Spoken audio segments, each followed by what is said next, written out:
¿Por qué no repite conmigo esta frase tan hermosa? Caminaré con mi Padre. Caminaré con mi Padre. Caminaré con mi Padre. Caminaré con mi Padre. Caminar con nuestro Padre da paz, da gozo, da seguridad. Amén. Lea conmigo la palabra de Dios. La vamos a leer en el nombre del Padre, del Hijo y del Espíritu Santo. Amén. Lea conmigo. No formen yunta con los incrédulos. ¿Qué tienen en común la justicia y la maldad? ¿O qué comunión puede tener la luz con la oscuridad? ¿Qué armonía tiene Cristo con el diablo? ¿Qué tiene en común un creyente con un incrédulo? ¿En qué concuerdan el templo de Dios y los ídolos? Porque nosotros somos templo del Dios viviente. Como Él ha dicho, viviré con ellos y caminaré entre ellos. Yo seré su Dios y ellos serán mi pueblo. Por tanto, el Señor añade: salgan de en medio de ellos y apártense. No toque nada impuro y yo los recibiré. Yo seré un padre para ustedes y ustedes serán mis hijos y mis hijas, dice el Señor Todopoderoso. Como tenemos estas promesas, queridos hermanos, purifiquémonos de todo lo que contamina el cuerpo y el espíritu, para completar en el temor de Dios la obra de nuestra santificación. Amén. Tome su asiento, por favor. Caminaré con mi Padre. Caminaré con mi Padre. Le quiero recordar un poquito que y estamos retomando 2 de Corintios. Habíamos empezado hace unos meses atrás. Nos enfocamos en la Pascua, en la resurrección. Pero regresamos a Corintios ahora, otra vez a este texto tan hermoso que es la segunda epístola de Pablo a los Corintios. Y en este momento me gustaría recordarte que la palabra de Dios, estoy predicando un poquito de esta serie que se llama Poder en la Debilidad. Vamos a seguir compartiendo la palabra de Dios en esta segunda carta hasta que la concluyamos. Y después vamos a ir a la carta de los Romanos. Pero te cuento un poquito de la historia. No sé si me ayuda por ahí Marcelo, que hay un mapa. Si le haces solamente una vez clic ahí, quiero recordarte que la ciudad de Corinto, en la cual tuvimos la bendición, mi esposa, mis hijos y yo, de estar, había ciertos problemas que eran problemas un poquito, no un poquito, eran bastante complicados allá en la iglesia. La primera carta a los Corintios refleja algunos problemas que el apóstol Pablo tuvo con la comunidad, pero la segunda carta indica que estos conflictos, si le haces clic para atrás por favor, Marcelo, que estos conflictos, si le haces una vez se pone todo, ¿verdad? Si le haces solamente clic una vez se pone todo. Hazle clic una vez. Perdón, queríamos poner 2 fotografías ahí en la pantalla, pero salen juntas. Las queríamos poner separadas, pero salen juntas desafortunadamente. En la parte de arriba se alcanza a ver lo que se conoce como Acrocorinto, y en la parte de atrás de esta fotografía estaba la ciudad antigua de Corinto. Esta es parte de una fotografía que tomamos en lo que es Corinto el día de hoy. Así es que no sé por qué no salen las 2 fotografías separadas, pero otra vez quiero volver tu atención a que en Corinto había una crisis, había crisis morales, y había crisis porque habían llegado unos líderes que estaban judaizando a la iglesia, le estaban poniendo cargas que la iglesia no necesitaba practicar, cosas que la iglesia no necesitaba practicar. Y en la primera carta aborda los conflictos, pero en la segunda carta las cosas ya escalaron a un nivel más complicado. De tal manera que se acercan unas personas que se hacen llamar los superapóstoles. Se dan el título de apóstoles a ellos mismos, y Pablo de manera sarcástica los llama superapóstoles a ellos. Y Pablo tiene que abordar los conflictos que hay, porque obviamente están afectando a la iglesia. están afectando a una iglesia de Corinto que era una iglesia que era muy susceptible a escuchar a cualquier persona. Cualquier persona con elocuencia llegaba y ellos como borreguitos seguían lo que esta persona decía. Era una iglesia muy susceptible, era una iglesia muy vulnerable.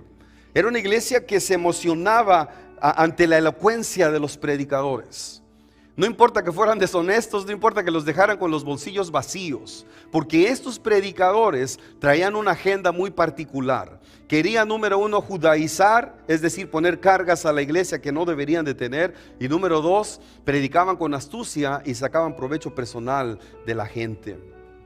Así es que era un grupo muy vulnerable, en el sentido de que se emocionaban ante la elocuencia de estos predicadores. Pablo les dice a ellos, y si tienes tu boletín te animo a que tomes algunas notas, por favor.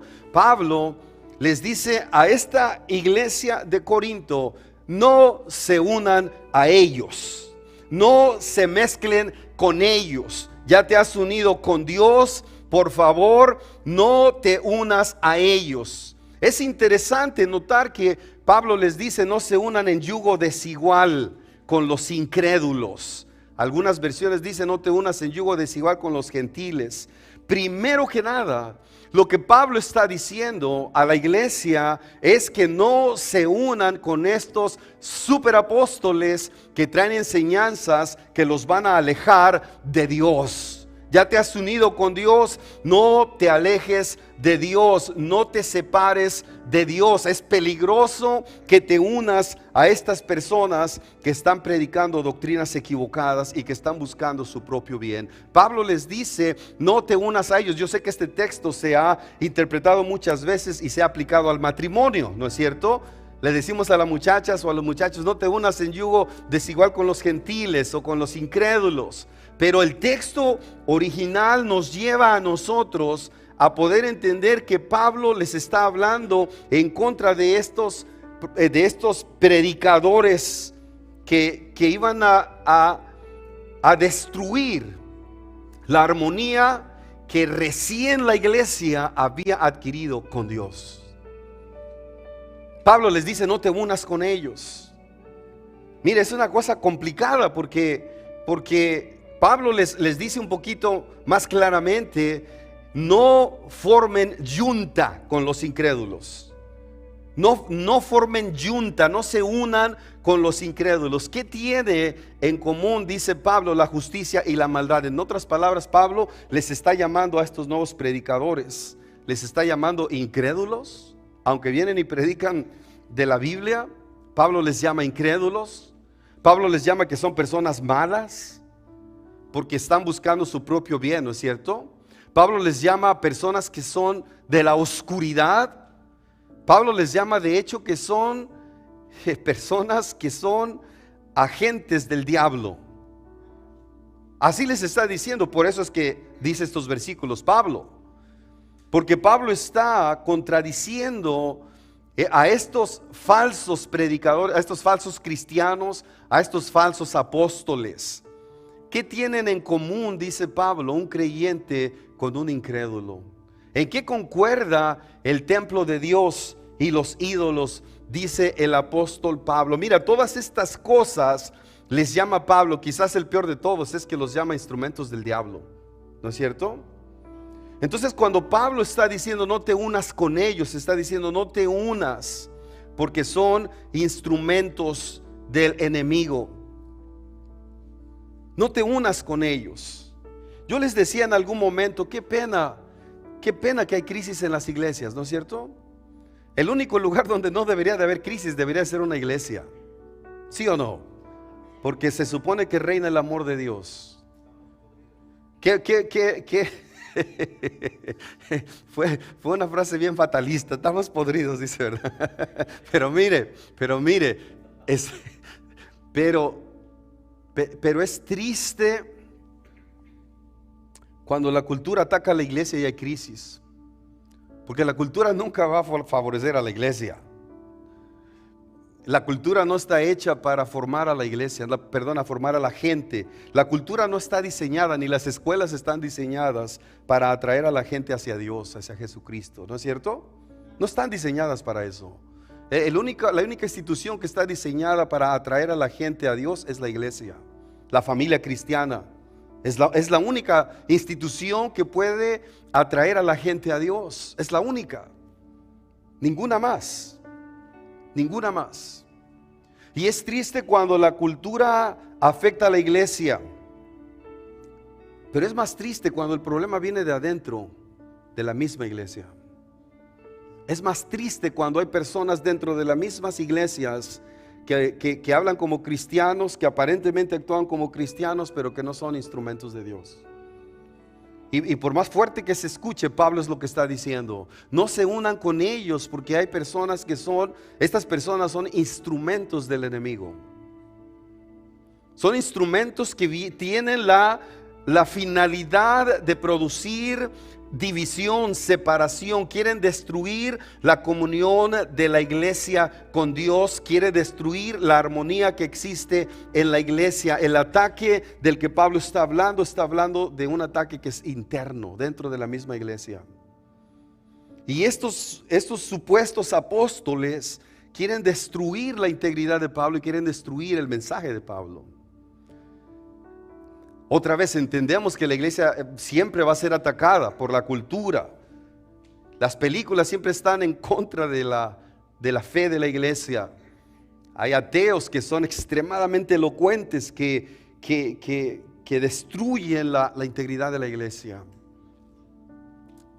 Pero Pablo también nos advierte a nosotros hoy, que hoy hay cristianos que aparenten ser cristianos, que hablan como cristianos, que aparentemente actúan como cristianos, pero que no son personas de Dios.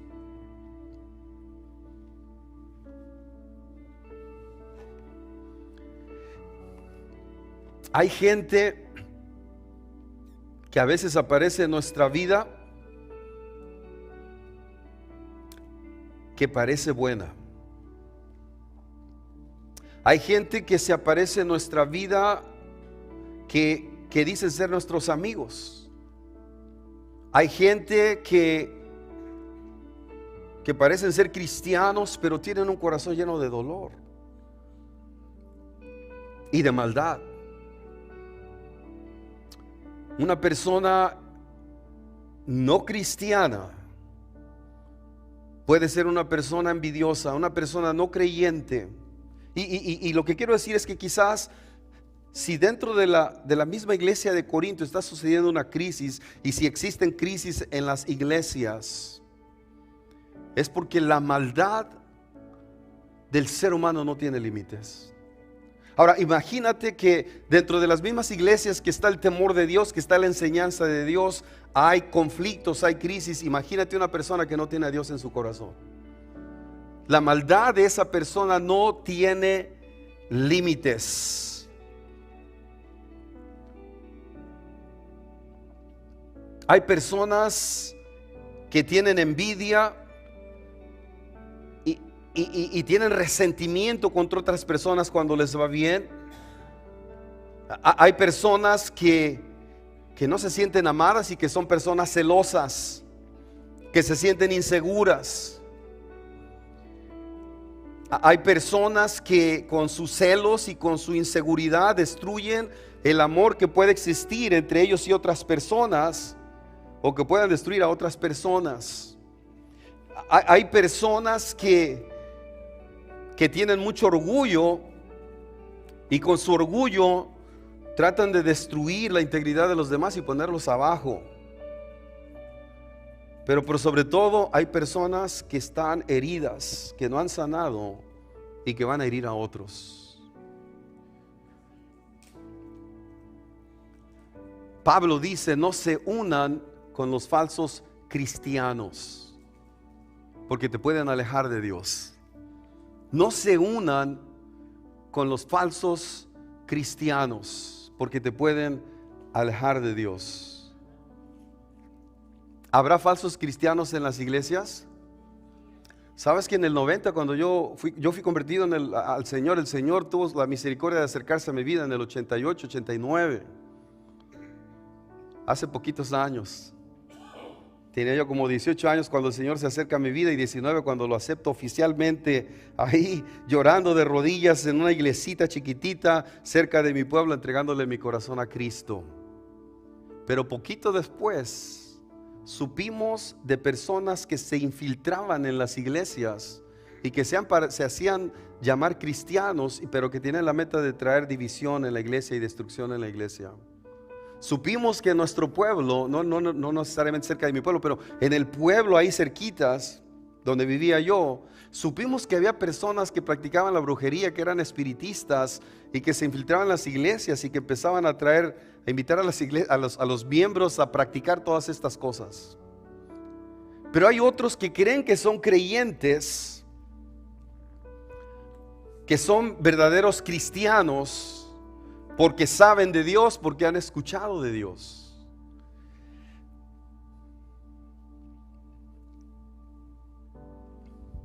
Pero solamente hay una manera de ser cristianos.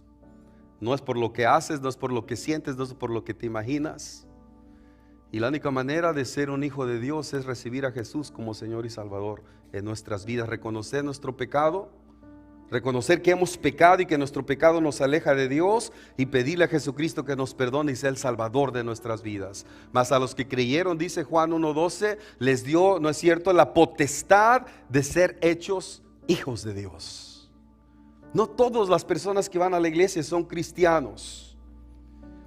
Y de esas personas que son falsos cristianos y que buscan destruir, Pablo les dice a ellos, Pablo nos dice a nosotros más bien, no se unan con ellos, no se unan con ellos, no se unan con ellos.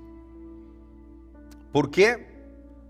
Porque tú y yo somos el templo del Dios viviente. Tú y yo somos el templo del Dios viviente.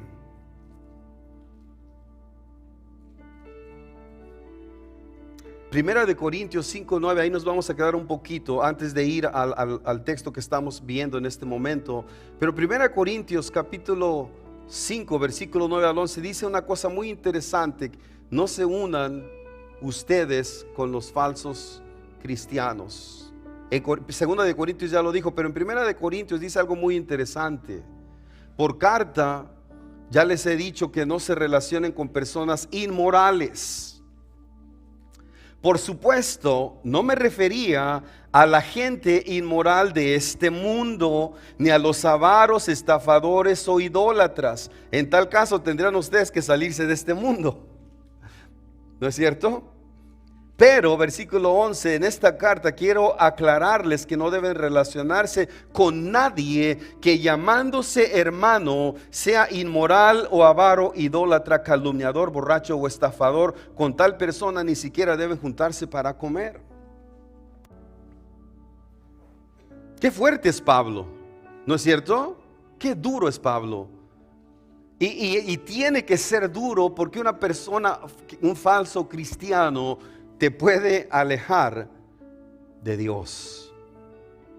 Un falso cristiano te puede alejar de Dios. Pablo no está diciendo que no te juntes con el pecador, porque si no te juntas con el pecador, ¿quién le va a hablar de Jesucristo? ¿No es cierto?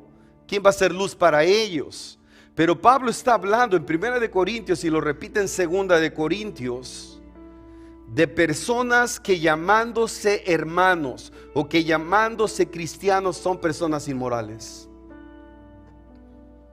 ¿Has visto personas así?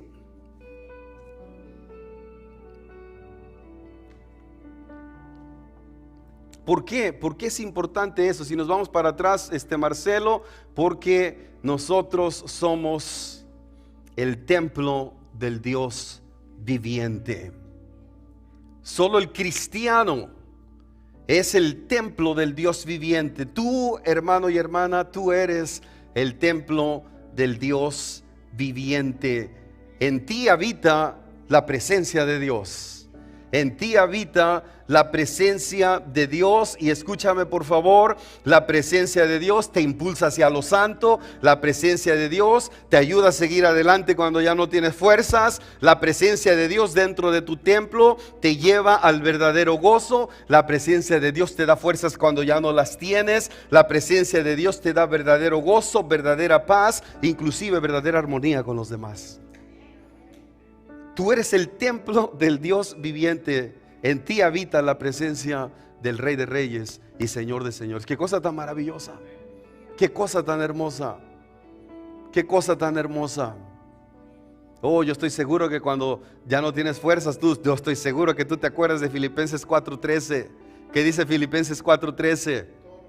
Todo lo puedo en Cristo que me fortalece. Yo estoy seguro que cuando tú te sientes enfermo, tú vas al Salmo 103, ¿no es cierto? Él es el que sana tus dolencias, el que te rescata del hoyo tu vida, el que te rejuvenece como las águilas.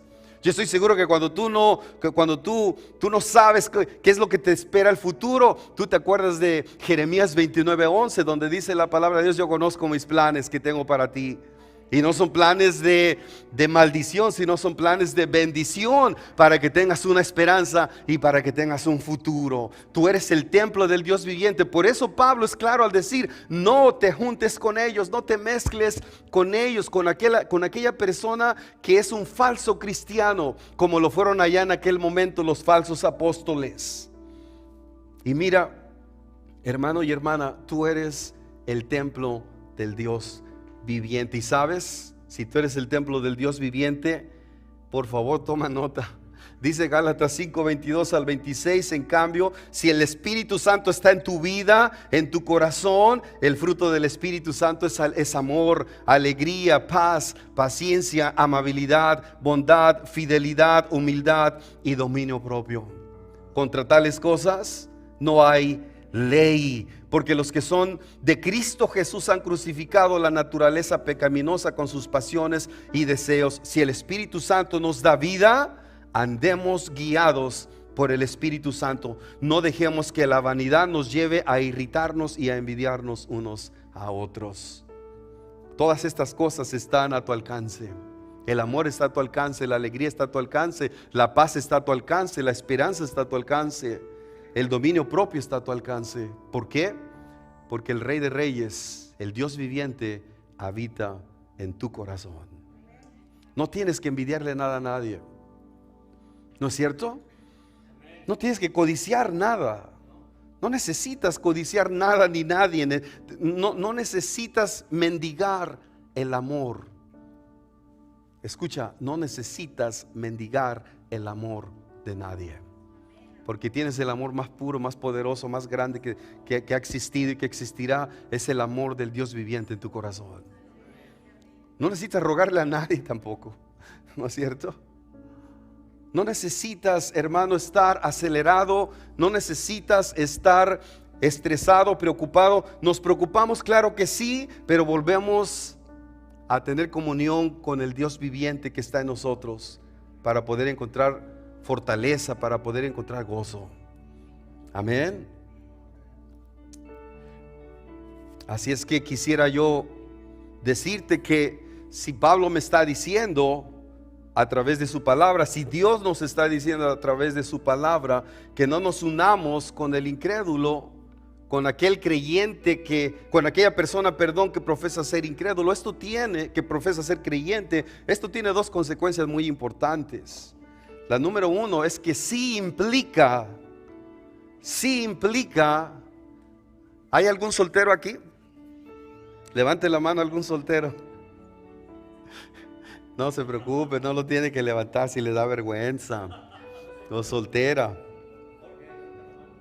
Eso sí implica que no te puedes unir en matrimonio con falsos cristianos. Y te voy a decir una cosa: el 98%, según yo me acuerdo hace 10 años en las estadísticas que miré, seguramente ha bajado bastante, pero el 98% de los latinoamericanos, desde aquí, desde Alaska hasta donde quiera que esté un latinoamericano, el 98% creen en Dios. Creen que existe un Dios, pero no los hace automáticamente cristianos. ¿Me doy a entender un poquito? Así es que cuando Pablo dice que no te unas con el incrédulo porque no tiene comunión, ¿cómo puede tener comunión un creyente con un incrédulo? También implica el matrimonio. No es que surge directamente de ahí, pero sí tiene una implicación muy importante. No te unas en matrimonio con aquellos que no son creyentes. Y obviamente como pastor me ha tocado, y a mi esposa y a mí nos ha tocado aconsejar a muchas personas porque se casaron con una persona no creyente. ¿Y qué es lo que hace una persona no creyente según lo que vimos antes? Te va a tratar de separar de Dios, te va a alejar de Dios. Así es que tiene una grande implicación en nuestros matrimonios. Hemos aconsejado personas, hombres y mujeres, que se casaron con personas que no eran creyentes y terminaron no solamente alejándolos de Dios, pero terminaron destruyendo su vida y afectando a sus propios hijos. Qué importante es que la persona con la que uno se casa sea creyente. Y te lo digo porque solamente somos poquitos ahorita, pero los muchachos solteros están ahí arriba ahorita, ¿verdad? Ojalá me escucharan ellos, pero confiamos que van a mirar el sermón en sus casas. Porque yo creo, hermano y hermana, que no hay nada más doloroso. Y te lo digo desde la perspectiva de un hijo, como hijo. No hay nada más doloroso. Para mí una de las cosas más dolorosas que he experimentado en mi vida, y se los he compartido muchas veces, es ver cómo se destruyó mi familia de origen, mis padres. Fue súper doloroso ver a mi madre sufrir los frecuentes adulterios de mi padre, pero muy especialmente el último. Fue muy doloroso ver a mi madre, una mujer pues bien llenita de vida, ver día con día perder libras y libras y libras y libras hasta que quedó mi madre en sus puros huesitos, digamos, bien delgada. ¿Por qué? Por dos dolores muy grandes seguramente. Número uno, por ver a mi padre que se había ido, y número dos, por ver el sufrimiento que eso le estaba causando a sus hijos de ella, a nosotros. No hay nada más doloroso. Y me parece que esta implicación de Pablo es una implicación muy importante de casarse. Y yo te animo a que tú estés orando por tus hijos, por nuestros hijos. Mi oración para el Señor, ahí la tengo apuntada: Señor, dale a mis hijos una muchacha que te ame a ti por sobre todas las cosas, y número dos, que les ame a ellos. Porque si no ama a Dios por sobre todas las cosas, a un Dios que es lleno de amor, perfección, santo, ¿cómo van a amar a mis hijos y respetar a mis hijos, que son imperfectos, que tienen su carácter como el de su papá? Como el de su papá. Si no, mi matrimonio se va en crisis esta tarde, hermanos, Y número dos, no quepo. Quepo más en el baño. Sí. Y número dos, la segunda implicación es que no se unan con nada que es impuro. Deuteronomio, no lo busques. Deuteronomio capítulo 22 versículo 10. No lo busques, escúchame nada más. Y te lo voy a ejemplificar. Un hermano voluntario que pase aquí adelante, por favor. Ya le ganó aquí el hermano Enrique. Ahora sí, alguien que busque Deuteronomio 22:10. ¿Qué dice Deuteronomio 22:10? ¿Qué dice la palabra de Dios? Deuteronomio 22:10. ¿Qué dice 22:10? Alguien que lo lea fuerte en voz alta, por favor. ¿Qué dice?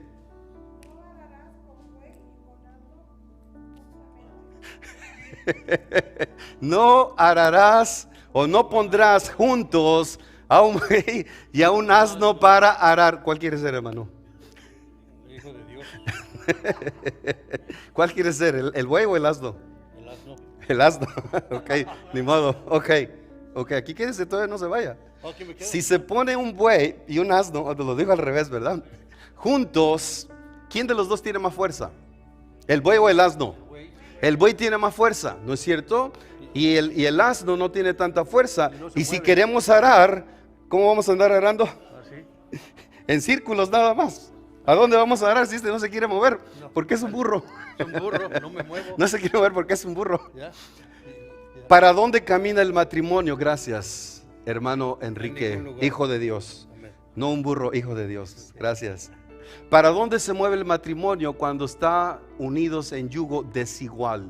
¿Para dónde va?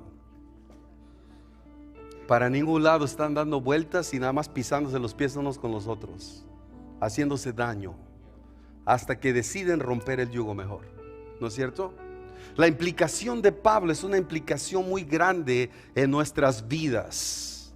Es una implicación muy grande en nuestras vidas. No te unas en yugo desigual con los incrédulos, pero también es importante, hermano y hermana, tú que eres cristiano, yo que soy cristiano, esta carta es para los cristianos. No te unas tampoco con nada que sea impuro. No te unas con nada que sea impuro. Haciendo énfasis en el matrimonio, Abraham le dice a su siervo, y júrame, en el versículo 3, versículo 24 de Génesis, y júrame por el Señor, el Dios del cielo y de la tierra, que no tomarás de esta tierra de Canaán, donde yo habito, una mujer para mi hijo. No vas a mezclar a la gente de Dios con la gente que no es de Dios, en otras palabras. No mezcles, por favor, a mi hijo con una gente que no es de Dios, porque mi hijo es un hijo de Dios. Y Pablo vuelve a insistir en el capítulo 2 del texto que estamos leyendo hoy, versículo 17, salgan de en medio de ellos y apártense, y luego dice, no toquen nada impuro y yo los recibiré. No toquen nada impuro y yo los recibiré. Esta carta es para los creyentes. Esta carta es para ti y para mí también. Para los creyentes de la iglesia de Corinto, pero también para ti y para mí. Quisiera hacer énfasis en una promesa muy importante que Pablo les presenta a la iglesia de Corinto. Te la presento a ti en este día. Dice la palabra de Dios en el versículo 18, yo seré un padre para ustedes. Escucha bien, por favor, yo seré un padre para ustedes, y ustedes serán mis hijos y mis hijas, dice el Señor Todopoderoso. Y termina esta sección Pablo diciendo, purifiquémonos de todo lo que contamina el cuerpo y el espíritu, para completar en el temor de Dios la obra de nuestra santificación. Mira qué promesa tan grande. Yo seré un padre para ustedes y ustedes serán mis hijos y mis hijas, dice el Señor Todopoderoso.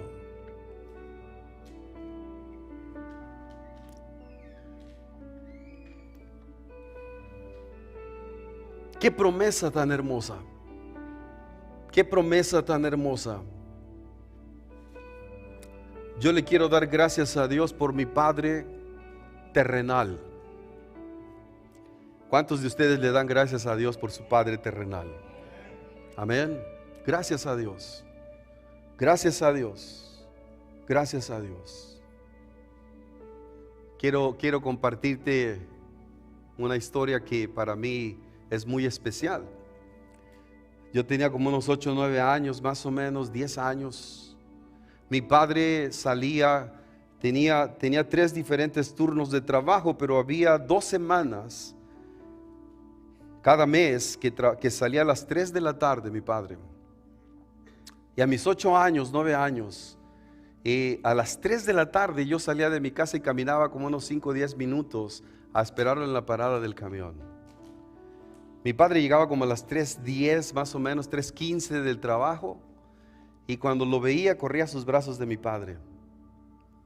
me abrazaba, me daba un beso en la frente, yo le daba un beso en la mejilla. Cada día que lo veía le daba un beso en la mejilla, él me daba un beso en mi frente. Y veníamos abrazados de la parada del camión hasta mi casa, platicando con él. ¿Qué crees que sentía yo en ese momento? Sentía gozo, sentía seguridad, calidad del tiempo, sentía una alegría muy grande. Le damos gracias a Dios por nuestros padres que tuvieron la oportunidad de abrazarnos. Pero si tú no tuviste la oportunidad de recibir ese abrazo del Padre, quiero decirte que hay un Padre celestial que te da el privilegio de caminar contigo abrazándote. Es un Padre de amor y es un Padre perfecto. Es un Padre que nos ama. Es un Padre que nos da seguridad. Y con ese Padre yo quiero caminar cada día. Con ese Padre celestial que no falla, con ese Padre celestial que no abandona, con ese Padre celestial que perdona. Con Él yo quiero caminar. Quiero caminar en seguridad. Quiero caminar en gozo. Quiero caminar en esperanza. Sí, el Señor nos invita a través de su palabra a alejarnos de lo impuro, pero déjame decirte la clave para alejarte de lo impuro. ¿Sabes cuál es? Caminar con el Padre. Caminar con el Padre. Caminar con nuestro Padre celestial. Si yo sentí gozo con mi Padre terrenal, el gozo que me da mi Padre celestial es un gozo, es un gozo, es un amor que sana. Es un amor que perdona. Es un amor que me abraza y me da seguridad y camina conmigo y sé que siempre va a caminar conmigo. Y si la palabra de Dios quizás nos está invitando en este día, a lo mejor es a no dejar de caminar con nuestro Padre, a caminar con nuestro Padre. Quisiera pedirte que te pongas de pie. Vamos a hacer una oración en este momento. Pero te voy a animar a que pases aquí, adelante conmigo. Te voy a animar por una cosa muy especial. Voy a animar a mi hermano Rosendo. Pase, hermano Rosendo. Le voy a pedir un favor bien grande, hermano Rosendo. Pase aquí, por favor. Pase, hermano Rosendo. Yo sé que tiene su máscara y todo. Así con su mascarita. Pase aquí adelante, hermano. Sí. Iglesia, te voy a pedir que pases aquí adelante, por favor. Yo sé que cuesta poquito, el hermano puede pasar y sentarse en la primera banca, aquí en la primera. Sí, no se preocupe, hermano, no se preocupe. No se preocupe. ¿Por qué te quiero invitar? No te quedes allá atrás, pase. Yo sé que tiene su mascarita y todo, pero aunque sea, acérquense poquito. ¿Por qué te quiero invitar? ¿Y por qué le pedí a mi hermano Rosendo? Yo mismo lo puedo hacer, ¿no es cierto? Pero mi hermano Rosendo ha sido un padre espiritual porque él no ha parado de orar por todos nosotros. Y yo quisiera pedirle que usted ore, hermano, por favor, al Señor en este momento. Y que le pida al Señor que no nos suelte de su mano, que podamos caminar con el Señor como sus hijos. Amén. Así es que vamos a orar en un instante. Y yo te quiero animar, hermano y hermana, ahí donde tú estás, que espiritualmente te quiero pedir, hermano y hermana, que te tomes de la mano de Dios. Cierra tus ojos. Nuestro hermano va a orar. Adelante, hermano. Ore ahora sí. Amante Dios que estás en los cielos, gracias te damos, Señor, por esta oportunidad que tú nos permites de invocar tu santo nombre y estar aquí en tu santo templo, Señor, obedeciendo tu palabra, Señor, tus mandamientos, Señor Dios mío. Estamos cumpliendo, Señor, estamos haciendo el esfuerzo, Señor, en las luchas, en las pruebas, en los momentos difíciles, Padre Santo, que seas tú, Señor Dios mío, nuestro Hacedor, Señor Dios mío, que tengamos la fe y la confianza en ti, Señor, porque solo tú eres un Dios viviente, Señor. Sabemos que no te podemos tocar, no te podemos mirar, Señor, pero te podemos sentir en tu presencia, la evidencia tuya que es el Espíritu Santo que está en cada persona, en cada hijo tuyo, Señor, y aún no hijo tuyo, está tu presencia, Señor Dios mío, fluye en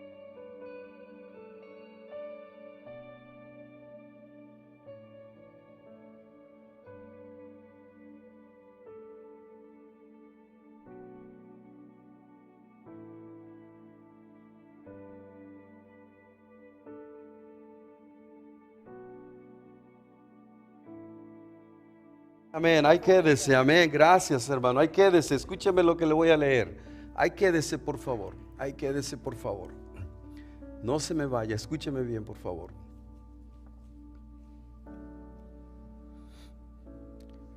Escúcheme bien. Dice la palabra de Dios, porque nosotros somos templo del Dios viviente, como Él ha dicho, viviré con ellos y caminaré con ellos, caminaré entre ellos, yo seré su Dios y ellos serán mi pueblo. Por tanto el Señor añade, salgan de en medio de ellos y apártense, no toquen nada impuro, yo los recibiré y yo seré un padre para ustedes y ustedes serán mis hijos y mis hijas, dice el Señor Todopoderoso. Caminemos con el Señor cada día. Caminemos, no te alejes, camina con el Señor, camina con tu Padre, siente el gozo de tu Padre Celestial, siente el amor de tu Padre Celestial, siente la protección de tu Padre Celestial, siente el perdón de tu Padre Celestial, siente el abrazo de tu Padre. Señor, gracias, concluimos dándote gracias. He pedido a mi hermano Rosendo, Señor, porque él ha sido como un padre para muchos de nuestros jóvenes, un padre espiritual para muchas personas. Padre, gracias porque podemos caminar contigo. La clave para alejarnos de lo impuro es caminar contigo. Levantarnos cada día, tomarte de la mano, abrazarte, así como yo iba cada tarde a recibir a mi Padre. Me abrazaba, me besaba y caminábamos juntos abrazados de regreso a casa.